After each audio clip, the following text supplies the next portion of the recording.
La Voix des Bulles présente le One A Club, le podcast BD tri-hebdomadaire qui tente de reprendre sa dictature. C'est dur, dur. Ouais.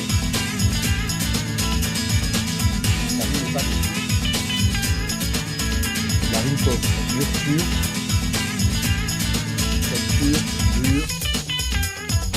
Bof. Pas emballé par là.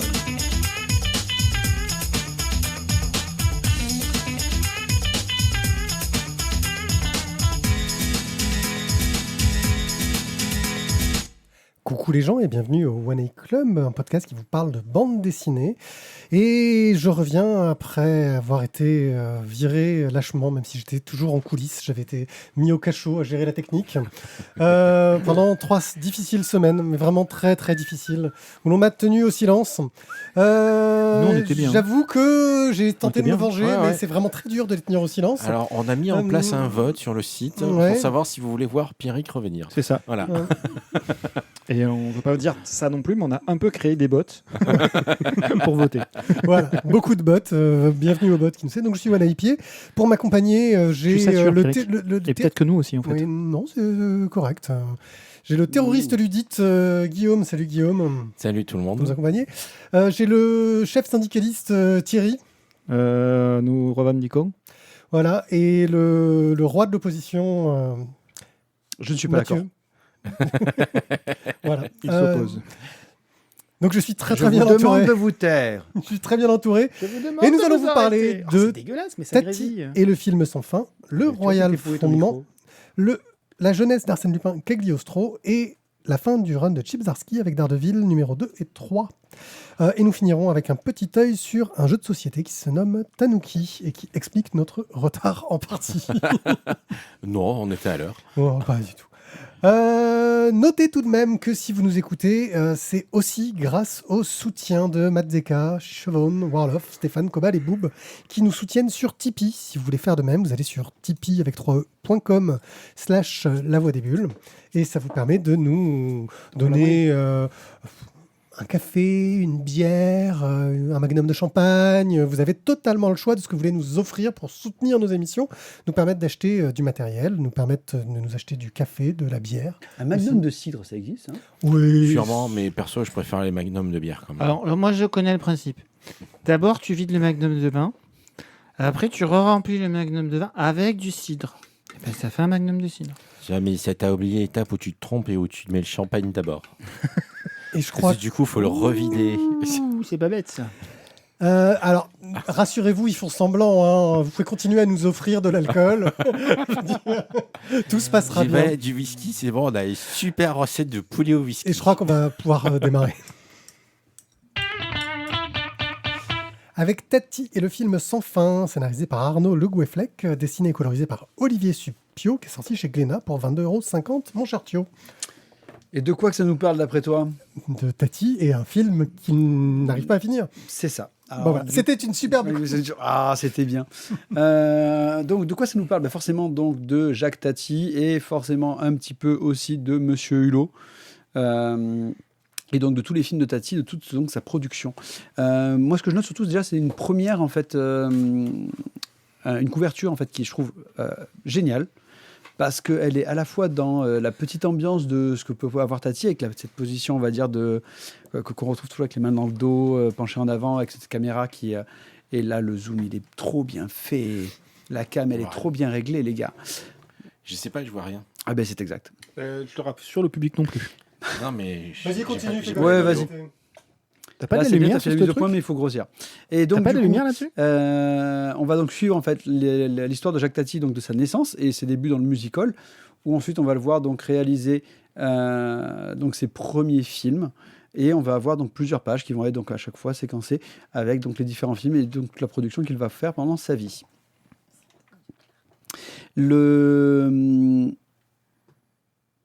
Le dessin est, je trouve, assez pétillant. On retrouve un petit peu toutes les poses de Monsieur Hulot. Alors, de ce que j'en ai en souvenir, parce que je vous avoue que je suis pas un fan. Alors là, on s'est refait l'intégrale des 7 films. Non, je déconne.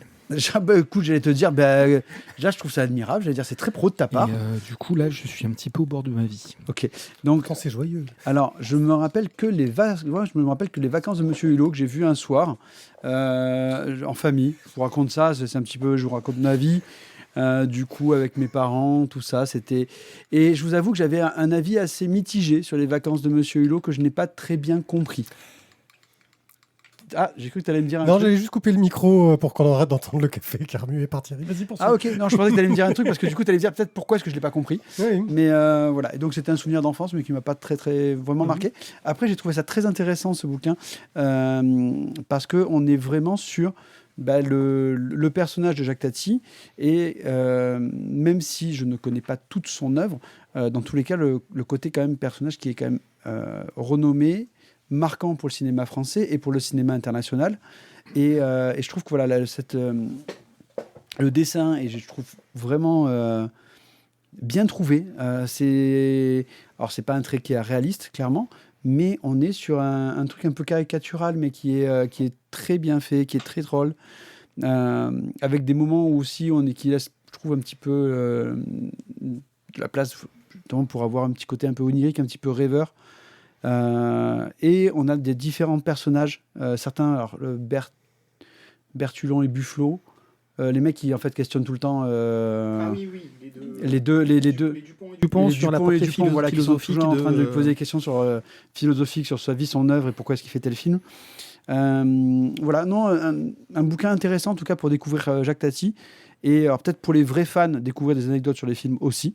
Maintenant, je ne suis pas un vrai fan, donc peut-être que voilà, vous aurez d'autres avis là-dessus. Sur la place du script. Et sur la place, alors le non-script. De la script.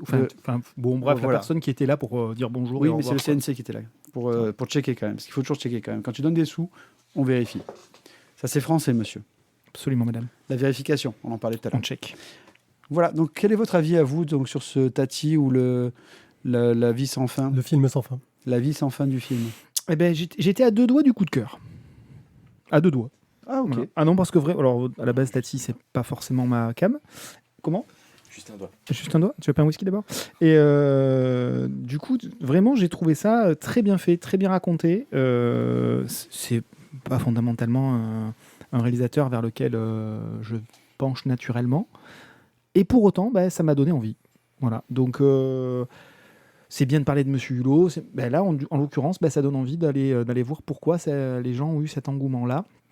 Et surtout, vraiment les spectateurs, c'est-à-dire que les maisons de production, les salles, les distributeurs, etc., n'étaient pas follement emballés par les productions, l'angle pris, le parti pris choisi par Tati. Et au final, ça plaisait au public. Ça a été à chaque fois son sésame pour arriver à faire distribuer ses films. T'en avais Donc, vu des films avant de lire le bouquin? Je sais que j'ai vu du Monsieur Hulot, mais il y a fort longtemps, et je sais plus. Mon oncle, c'est pareil, j'ai vu des extraits, mais j'ai pas vu le film en entier. En tout cas, j'ai pas souvenir d'avoir vu les films en Du entier. coup, j'ai découvert aussi que, enfin, je te coupe, mais que les vacances de Monsieur Hulot, il y a 3 versions du film. Parce que même du coup, Tati revient sur ses propres films. C'est ça, c'est jamais terminé. En fait. C'est un peu le Ridley Scott, quoi. Il y a le director's cut, final. J'en dis le George Lucas, tu vois. Alors Ridley Scott plutôt pour, Ridley Scott. pour Blade Runner, parce qu'il a quand même des chiers de versions de Blade Runner quand même. Ouais, Snyder, ça marche aussi. On n'en parle pas. Bon, voilà. Bref, donc voilà. Donc j'ai trouvé que c'était vraiment une franche réussite. Et comme tu le soulignais, le graphisme est en parfaite adéquation avec le propos. Donc voilà, pour moi, c'est une vraie réussite de A à Z. Il n'y a rien à acheter dans ce bouquin, c'est top. Guillaume? Je rejoins Thierry et Mathieu, en fait. Je connaissais pas du tout l'artiste, enfin, à part de nom, quoi. Je me souviens même pas avoir vu un de ses films, honnêtement. Et pour autant, voilà, je trouve sa vie incroyable, abracadabrante, rigolote, normale aussi. Elle est parfois très banale. Et moi, ce que j'ai trouvé particulièrement intéressant, c'est que tout du long, ils ont insisté sur les origines de Tati, qui est partie de son métier de mime, et ils ont insisté sur le fait que c'était quelqu'un qui passait son temps à observer la vie, et pour retranscrire ça dans les films. Et moi, j'aimais, moi, j'ai trouvé ça vachement bien. Pareil, pas très loin du coup de cœur, en fait. Je trouve que c'est super intéressant, que c'est une BD vraiment à lire, qu'on aime ou non le personnage, qu'on soit intéressé ou non par sa filmographie. Je pense que la biographie en elle-même est intéressante. Moi, j'avais peur que ce soit un bouquin de cinéphile, parce que moi, pour le coup, j'ai étudié Tati à la fac. Donc, c'est un auteur où j'ai vu pas mal de ses films. J'ai fait des analyses, des trucs bien casse-couilles, tu réfléchis sur l'œuvre, tout ce que tu veux. Et là, j'ai trouvé le bouquin aussi intéressant sur la façon dont il construisait son univers, il construisait son film, avec toute l'histoire de sa vie autour. Et je trouve que ça marche très bien aussi avec de la bande dessinée, parce que cette idée qu'on a un décor unique, où on a les personnages qui se baladent dedans, il y a quelque chose de filmer la scène. Il se passe toujours quelque chose dans les arrière-plans des films de Tati, tu sais jamais où jeter de l'œil, c'est le genre de film, c'est un peu les y-a-t-il en version poétique, tu vois. Il y a toujours un petit détail, le personnage qui se balade à gauche, à droite, un souci, mais là on le voit, moi j'ai adoré cette scène où on le voit qui teste les verres, les bruits de verre qui cassent, il s'amuse à casser des verres non-stop jusqu'à avoir le bon bruit de verre qui casse, et il galère qu'il n'en peut plus. Enfin, ce souci du détail de ce personnage, on a l'impression qu'il est complètement à l'ouest, mais à côté de ça, il est d'une rigueur dans ce qu'il fait, qui est impressionnante. Voilà, enfin moi ça m'a donné aussi envie de voir son dernier film parce que ça me parle, que sa fille est terminé, finie, ouais. voilà, Forza Bastia. Et ce qui m'a aussi fait rire, c'est qu'il y a une très belle approche dès le départ, c'est-à-dire qu'on voit le point de vue au départ de la script. Alors lui il dit qu'il n'a pas besoin de script, et qu'au bout de 2 jours de tournage, il se rend compte que, en fait, C'est pratique. c'est quand même pratique d'avoir quelqu'un qui note tous les petits détails à la con. Mais ça montre aussi le côté artiste du garçon, c'est-à-dire qu'il a son truc dans sa tête et toutes les contingences matérielles, bon, c'est gentil quand c'est utile à la création, mais pour le reste, on s'en fout un peu, quoi. Et c'est ça, c'est vraiment l'artiste fou, il a une forme de Dali, mais austère. Alors, c'est sorti dans la collection, je crois, c'est 9,5. C'est une collection chez Glénat qui est vraiment vouée au cinéma et aux cinéastes. Et pour le coup, je trouve que c'est une très bonne approche d'avoir pensé à Tati, pardon. Tu m'as perturbé. À Tati en bande dessinée. Et franchement, je suis content que ça vous ait aussi fait accrocher, parce que pour moi, il y avait un côté très BD pour cinéphiles. Vous me donnez l'impression que ça va au-delà. Pour moi, pas du tout, quoi.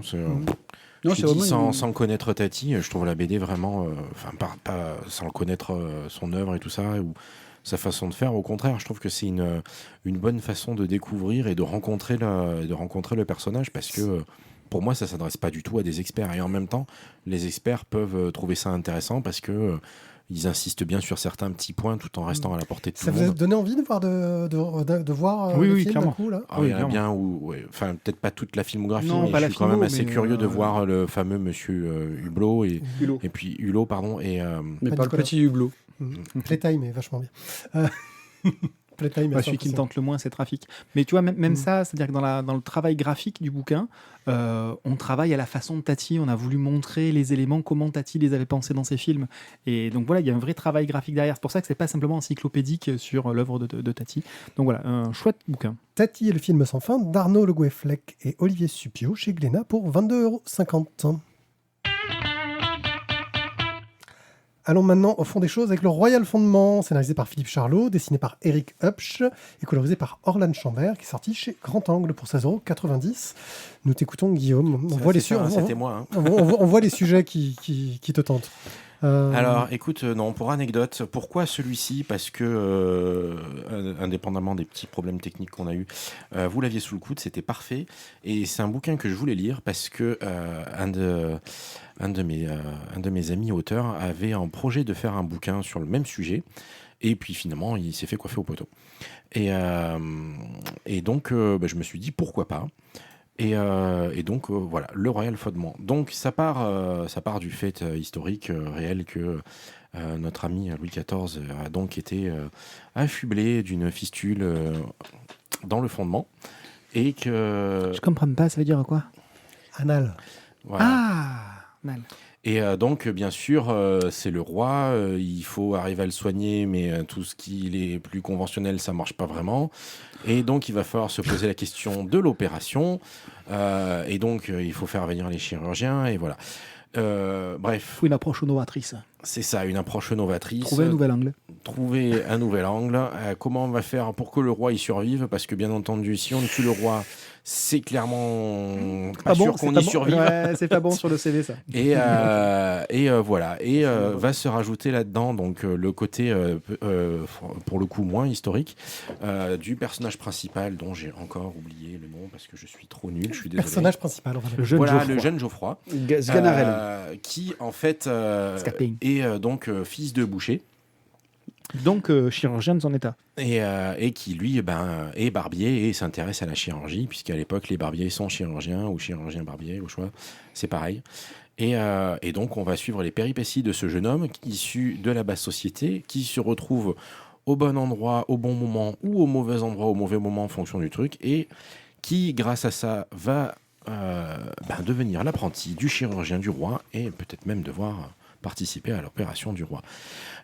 Donc on mêle histoire Fiction. Et fiction, merci. On place plein de petites anecdotes à droite à gauche. On va suivre Geoffroy à travers son périple dans la haute société. C'est frais, rafraîchissant. Il va se heurter aux dures réalités de la vie, apprendre notamment pourquoi son père a baptisé sa boucherie de son nom si étrange. Et donc ressort la moissée au boucher qui a... Hop, c'est au début. On va le retrouver. On va le retrouver. Qui a Je l'ai découpé vu sa il y a un promise. Qui a certain découpé temps. sa promise. Voilà. Qui a Là. découpé sa promise chez l'imbécile heureux qui a vendu sa promise en morceaux. C'est sympa comme nom de boucherie. J'aime Bah beaucoup. oui. Si un jour On je s'en deviens souvient. boucher, je reprendrai. Et Tu peux mettre bref, ça pour ta boutique. voilà, chez l'imbécile heureux qui a Qui vendu a son vendu. bouquin en morceaux. Qui a vendu son bouton. Ça se pose. Voilà. En sous-titre sur la BDI, ça peut marcher. Ouais, c'est ça. Et donc, voilà, une histoire très sympathique et une histoire humaine aussi, puisqu'on, il va quand même être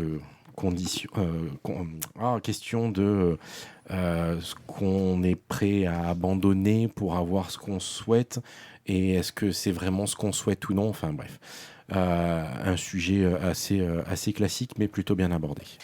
Avec des dessins, ma foi, qui restent pas mal faits finalement, plutôt classique dans l'approche aussi, mais bien travaillé. Bien dans le temps. Bien dans le temps. Moi, alors, je suis pas au coup de cœur, mais je trouve que c'est quand même une bonne BD, très sympa à lire, légère, qui vaut le détour, qui vaut le coup d'œil.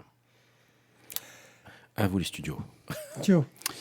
Mais écoute, moi, je ne l'ai pas voulu, le Royal Fondement. Et pourtant, depuis le temps que je te parle de ton fondement, Pierrick, je sais que... C'est une expression qu'il utilise régulièrement, le fondement. J'ai pas pris le Royal Fondement et je le regrette parce que vraiment c'est une bonne BD.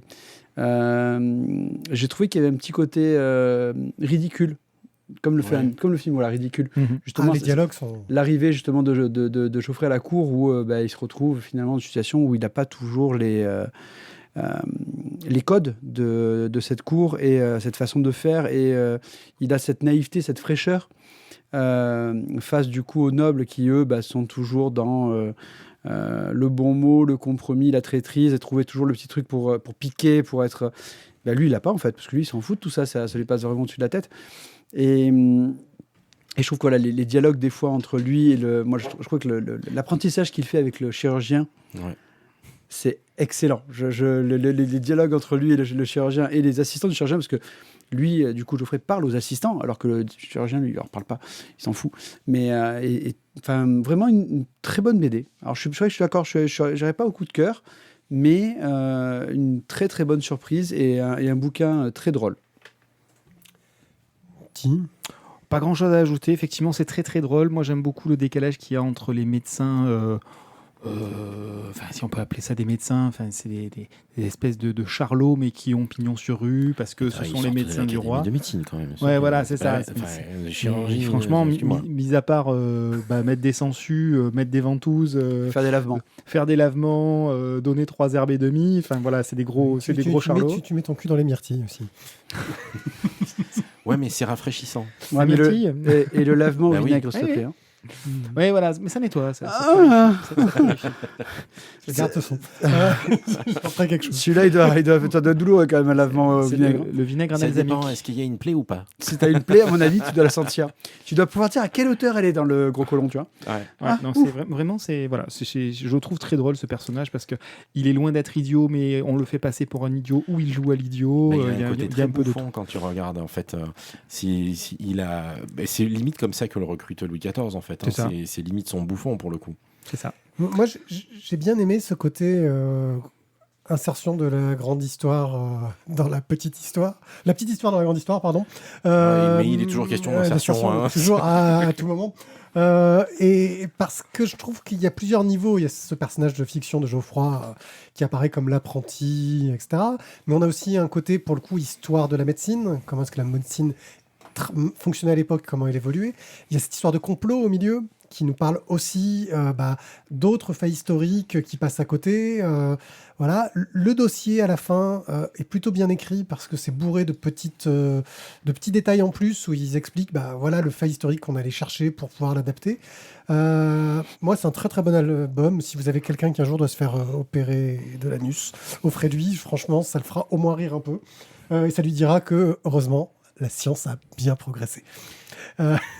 On peut voir ça comme ça. C'est vrai. Après, je suis pas certain quand même que les gens communiquent vraiment sur. Au fait, je vais me faire opérer du cul. C'est rare quand même. Moi, je t'avoue que voilà. C'est vrai. Je pense que ça reste quand même un petit peu honteux quand même. pour Arrive tout à le un monde. certain âge, je pense que t'as plus de honte. Oui, après on.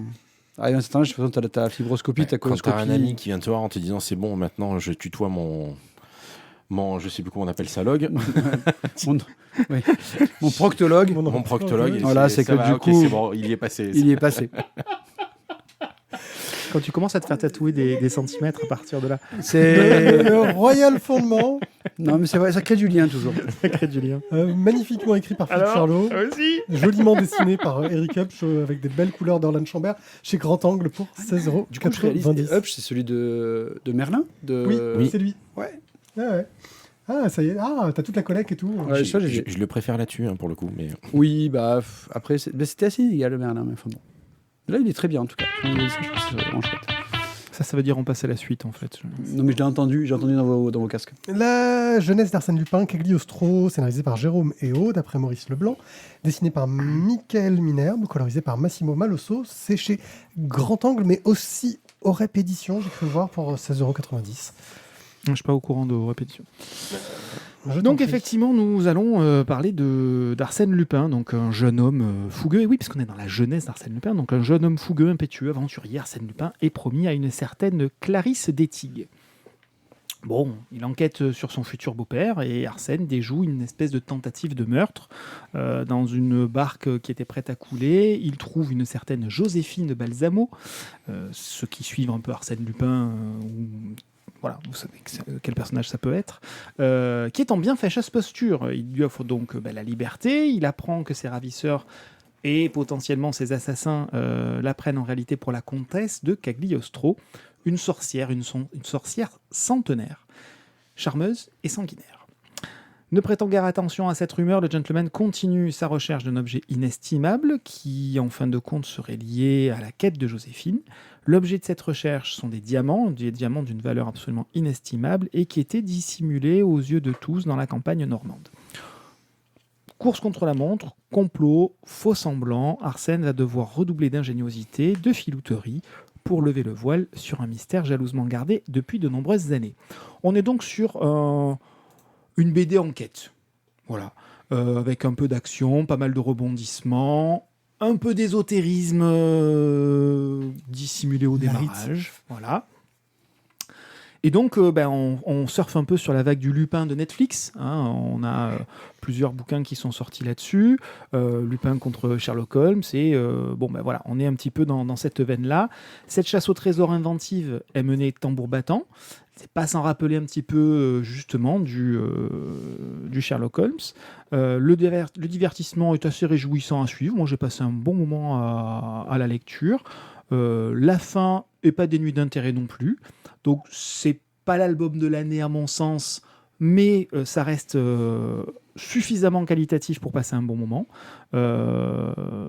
Donc voilà, c'est une adaptation, c'est pas l'exercice le plus aisé, mais c'est plutôt réussi. La partie graphique, par contre, moi, m'a pas franchement emballé. C'est assez statique, c'est pas d'une qualité parfaitement égale de bout en bout. Donc voilà, c'est pas ce qui m'a le plus plu. Donc en bref, on peut trouver du plaisir à la lecture. Maintenant, voilà, la partie graphique et notamment la partie mise en couleur m'a clairement pas convaincu. Messieurs. Guillaume. Eh ben, écoute, alors c'est pas un personnage que je connais particulièrement bien, Arsène Lupin, mais je l'ai trouvé particulièrement naïf. J'aurais cru Arsène Lupin vachement plus intelligent et manipulateur. C'est la jeunesse. Ouais, enfin, il y a des moments ça frise un peu la bêtise quand même. Mais il n'est pas noir, normalement. Non, ça c'est Hassan Diop. Pardon, excusez-moi, je mélange tout. C'est pas une femme, normalement. Donc, bon, à part ça, oui, c'est sympa, ça se lit bien, on passe un moment vaguement agréable. Enfin, moi, franchement, perso, ça m'a pas transcendé. J'ai trouvé ça un peu léger, tant au niveau du scénario qu'au niveau du graphisme. Je trouvais que ça s'enchaînait un peu trop facilement, un peu trop rapidement. Enfin, je sais pas, surtout venant d'un Arsène Lupin, même dans sa jeunesse, je m'attendais à quelque chose de, tu vois, un petit peu plus intriguant, qui te maltraite un peu plus les neurones, qui te prend un peu plus à revers, qui te surprend un peu, quoi. C'est à la limite de la couture au fil blanc pour moi, donc voilà, bof, sans plus. Thio, tu lances un regard, tu les trouves sévères? Alors, sur le dessin, je rejoins Tizak parce que effectivement, j'ai pas été follement emballé, mais ça fait le taf, hein, c'est quand même joli. Il y a rien, on va pas non plus crier au scandale. Il y a trop d'aplats. Voilà, ouais, mais ça manque de dégradé. Oui, mais la couleur, c'est la couleur. Mais le dessin, je le trouve propre. C'est agréable. Ça définit bien la situation. Après, moi, je trouve ça cool, le petit Arsène. Je l'ai pas trouvé si naïf que ça, parce qu'on sent bien quand même qu'il a déjà quand même un petit peu de malice, tu vois. Ouais, enfin, il se fait bananer deux, trois fois quand même. Quoi. Mais oui, mais parce qu'il a encore des sentiments. Après, justement, tu vois, moi, du coup, j'étais plutôt team Georges Descrières que l'ancienne version, tu vois, que je regardais petit chez mes grands-parents. Excusez-moi, faut citer. Le plus grand des il y avait Roger Carrel aussi quand même dedans. Mais c'est un gentleman. Voilà. Et donc, du coup, c'est un gentleman qui couche avec tout le monde, mais qui ne s'attache jamais. Moi, c'est ça que j'avais en souvenir. Et donc, voilà. Mais voilà, ce petit Arsène Lupin, bonne BD. Bonne BD avec... Ouais, peut-être que là, voilà, tu vois, je vois la voiture, c'est vrai que ça manque un peu de dynamisme peut-être sur les déplacements. Tout est très statique, les yeux, peut-être, les mais bon, regards, voilà. c'est une bonne BD. Franchement, là, je trouve quoi, on a deux bons one-shots, tu vois. Ouais, c'est bien, mais moi je trouve ça un peu léger quand même. Alors moi, je me demande si c'est pas une réédition portée par Grand Angle pour toucher du grand public, mais qui à la base est fait par un petit éditeur local, genre du coin, et c'est l'impression que ça me donne quand je vois le dossier à la fin, qui est vraiment le balade touristique, mais vraiment c'est le truc pas super intéressant comme c'est raconté. Quoi. C'est raconté par l'office de tourisme. Ouais, ça c'est le caillou où il fait référence à ce caillou à tel endroit. Oui, mais sauf que tu sais que ce caillou, depuis qu'une certaine série Netflix est sortie, ils ont une recrudescence de gens qui... Oui, pas que du caillou, je parle là de tous les autres endroits qui te montrent... Bon. Donc j'ai l'impression, moi c'est ça que ça m'a donné comme impression. Maintenant, si on parle de bouquins d'office de tourisme que tu trouves, les BD que tu trouves à la sortie des musées en général qui sont pas fantastiques, je trouve que c'est plutôt qualitatif par rapport à d'autres que j'ai vus. Le dessin, moi j'ai trouvé un petit côté... j'ai oublié le nom du gars qui faisait la Ligue des Gentlemen Extraordinaires sur certains visages. Sauf que quand il fait ses méchants, au début, la première planche, j'ai cru que il est dans la parodie, ils sont en train de regarder une pièce de théâtre, il y a un truc, t'as le méchant qui a ses yeux qui en font 3 tonnes. Je me suis dit, et je continue à lire, je fais, ah bah non, ils sont pas dans une pièce de théâtre, c'est vraiment comme ça que ça va être raconté. Mais un méchant, c'est un méchant. Mais c'est lisible. Ah oui. Il manquait la voix, mais c'est la voix comme ça. Justement, c'est toi qui te l'as mise, c'est bien. Au-delà de ça, C'est bientôt, Lupin, tu vas te prendre une belette. au-delà de la ça, belette. l'histoire est La belette intéressante, mamute. elle est menée tambour battant. Je trouve que sur le jeu de la mise en page, il y a quelque chose de plutôt réussi. Il y a pas mal de planches où il joue vraiment sur un unique dessin, où les personnages se baladent de case en case. C'est un unique dessin qui est découpé, et je trouve ça plutôt bien trouvé, ça marche bien. Ce qui m'a le plus un peu gêné, c'est ce final un peu trop ouvert. Pour un one-shot, ça m'a un peu... je me suis dit, ok, va y avoir un tome 2 ou pas. Voilà. En fait, je ne sais pas si c'est exactement un one-shot, c'est-à-dire que c'est baptisé histoire complète, mais tu sens qu'on veut rentrer quand même dans une espèce de série. Ouais, dans Alors, le je sais pas feuilleton, si l'éditeur te dit, bon, ben, je te marque histoire complète pour pas que tu attendes un tome 2 au cas où on le sorte pas, mais quand même, Ou c'est juste parce que on ça sait peut justifier le début d'une série. parce qu'on sait que Arsène Lupin va avoir une vie ensuite, on la connaît tous. Sinon, ils Après, n'auraient pas la appelé ça la jeunesse, jeunesse. Mais, d'Arsène Lupin. oui, mais peut-être la que justement, moyenne il la, vieillesse. tu vois, voilà, il la Troisième racontera âge après. d'Arsène Lupin. Arsène Lupin à l'EHPAD. Non, ça c'est Martine comme ça. Martine à l'EHPAD, Martine prend une couche. Enfin, Donc, la jeunesse d'Arsène Lupin, Allez. Cagliostro, scénarisé par Jérôme Eo d'après Maurice Leblanc, dessiné par Michael Minerve, colorisé par Massimo Malosso chez Grand Angle pour 16,90 €. Oh, le bruitage à la bouche. à la bouche, ouais. On Tu n'a plus, fais on a plus de budget désormais, c'est fini. Nous allons parler de Daredevil, collection. Et c'est la fin de 100%. l'émission. Je vais essayer d'aller vite, rassurez-vous. C'est les tomes 2 et 3. On va aller sur la fin du run de Chip Zdarsky. Vous savez comment ça fonctionne les comics. On prend un personnage qui existe depuis 40 000 ans et on demande à d'autres personnes de raconter une histoire. C'est dessiné principalement par Marco Cecchetto et Raphaël de la Torre, même s'ils ont parfois l'assistance de Manuel Garcia, et c'est colorisé par Matthew Wilson, qui porte les deux prénoms de deux personnages importants de cette bande dessinée. Matthew Murdoch et Wilson. Merci de nous Voilà, le préciser. je voulais- On avait. Je sais pas si c'est un On l'avait pseudo pas pour le coup, compris. ou si c'est un hasard. Mais Et Wilson, Eric c'est pas dans Arsing. Docteur House. Ouais, aussi. Non, c'est le ballon, c'est le copain de. Oui, c'est Ah mais oui, c'est ça, il joue au tennis, au tennis basket. Au volet. Pour résumer Le tennis rapidement, basket, donc volley. Daredevil, le super-héros aveugle qui est aussi avocat le jour, avec sa nouvelle femme Elektra, il tente de gérer une troupe d'anciens criminels pour préparer le combat ultime contre la main, les gros méchants ninjas, et son armée qui est dirigée par le Punisher qui est devenu un super méchant. Frank Je vous fais pas l'histoire de tous les personnages, sauf que les Avengers apprécient pas trop les méthodes super limites du couple parce qu'ils sont devenus un peu super limites. Et ils viennent se mettre au milieu pour dire « Oh non, mais c'est pas bien, on va devoir t'arrêter. » Sauf qu'ils décident de dire « Mais j'en ai rien à foutre », ils continuent. Le combat final va avoir lieu. Et ça va être d'autant plus difficile pour Daredevil Matthew Murdoch parce qu'il a encore dû encaisser une perte difficile. Je ne spoilerai pas à ce niveau-là.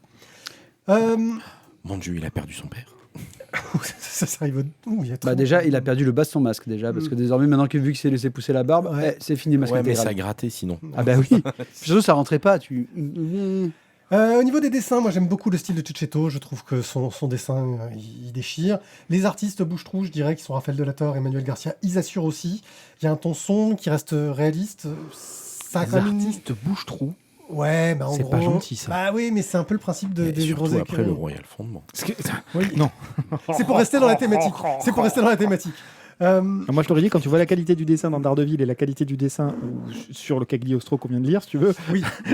Excuse-moi, Oui. tes bouche-trous, ils sont quand même. Ah oui, mais j'ai pas dit. Non, mais j'ai dit. Non, quand je dis bouche-trou, c'est que ils ont choisi un artiste qui est l'artiste qui va porter le titre, et puis de temps en temps, comme il dessine très très bien, ça lui prend beaucoup de temps. Ils en mettent non, d'autres mais à côté. c'est un peu le bandeau remplaçant du Real Mais Madrid, ils en si tu veux, prennent- quand même. mais oui, ils en prennent des biens. Ils en prennent des biens, c'est ce que j'ai dit. Donc, ils gardent une ampleur super héroïque dans le trait, qui est plutôt bienvenue, parce qu'on a des enjeux fantastiques, entre guillemets, dans le récit. Chip Zdarsky, au niveau du scénario, il arrive à traiter des sujets hyper classiques de Daredevil, mais il trouve un angle original. C'est pas super évident. Moi, je suis resté curieux tout du long de la façon dont l'histoire allait évoluer. Ça a plutôt bien marché. Revenons quand même maintenant vraiment sur le vrai sujet, c'est la fin de ce run de Chip Zdarsky. Ça laisse un beau bordel aux successeurs qui vont devoir gérer beaucoup de choses parce que ça évite de laisser un bon statu quo comme ils nous le font d'habitude, de se dire ah on va faire comme si rien ne s'était passé. Ça aurait pu être un run remarquable, même s'il manque pas de moments mémorables. Mais les choix éditoriaux de Marvel, ça te plombe un peu toute la série. Ça mélange avec des Surprise. crossovers qui n'ont pas de grands intérêts. Pour la trame générale, ça demande de trop s'éloigner de la série maîtresse pour aller lire les autres séries à gauche, à droite, et de nous faire dépenser plein de sous pour des trucs qui nous intéressent pas. Mais j'oublierai quand même pas ce run parce que je regrette cette douce époque où Joe Quesada protégeait Daredevil et où il y avait plein de gros crossovers et Daredevil il n'était pas dans les crossovers, il menait sa vie tranquille, c'était une grande époque. Voilà, peut-être que la réédition de luxe, parce que bien sûr chez Panini ils vont nous refaire ce run qui vient de sortir en 100%, une réédition de luxe derrière, permettra d'avoir l'essentiel du run tout en évitant les bouche-trous de Devil's Reign, donc ce crossover que je n'ai pas acheté parce que c'était bourré de bouche-trous. Thio, tu es le seul à avoir commencé à essayer. Alors, donc, j'ai eu assez récemment les Daredevil et je me suis lancé que très récemment dessus, c'est-à-dire hier. Et en fait, je n'ai pas réussi à finir le tome 2 parce que c'est du fight et que ça m'a gonflé, en fait, et que j'avais pas envie de fight. Mais après, ça n'enlève rien aux qualités graphiques du Daredevil. Je les ai feuilletés les deux. C'est beau. C'est quand même bien dessiné. Effectivement, les couleurs sont assez sombres. Ça crée une ambiance quand même qui est très... Dark, ouais, sombre.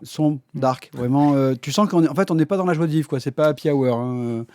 En même temps, c'est Dédé. Hein. En même temps, il a une période happy, Dédé. Alors oui, à chaque fois qu'il rencontre une meuf, pendant 4-5 pages, tout va bien. Il nique, il dort et il travaille et la vie est belle. Puis on nique sa meuf, on la fume.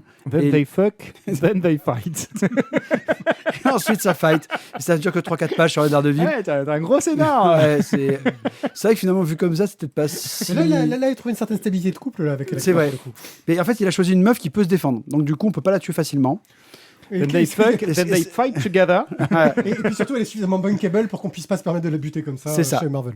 Bon, donc du coup, les Daredevil, c'est joli. Enfin, bien. Maintenant, je vais prendre le temps, là, quand je serai un peu plus dans le mood, d'essayer de finir l'arc donc, de Zdarsky. Mais j'étais pas emballé au début. Il y a eu des moments un peu mieux. Mais là, je vous avoue que j'ai du mal à y retourner encore une fois. Donc, vivement le nouvel arc. Ouais, c'est ça. Bah, Ça va j'ai hâte de voir peut-être comment ça vient. me remotiver pour les Daredevil. Bah, s'il n'y a pas de gros crossover de merde au milieu. Qui Oui, nous mais alors par casse contre, un est-ce peu qu'il y aura un le- Barbie qui passe? Parce que ça, c'est moi, je trouve important. Ouais. Parce que je trouve que bon, le masque qui pendouille sur les côtés, parce Moi, que t'as j'aime tellement bien de ce nouveau look. barbouze. J'aime bien ce nouveau look.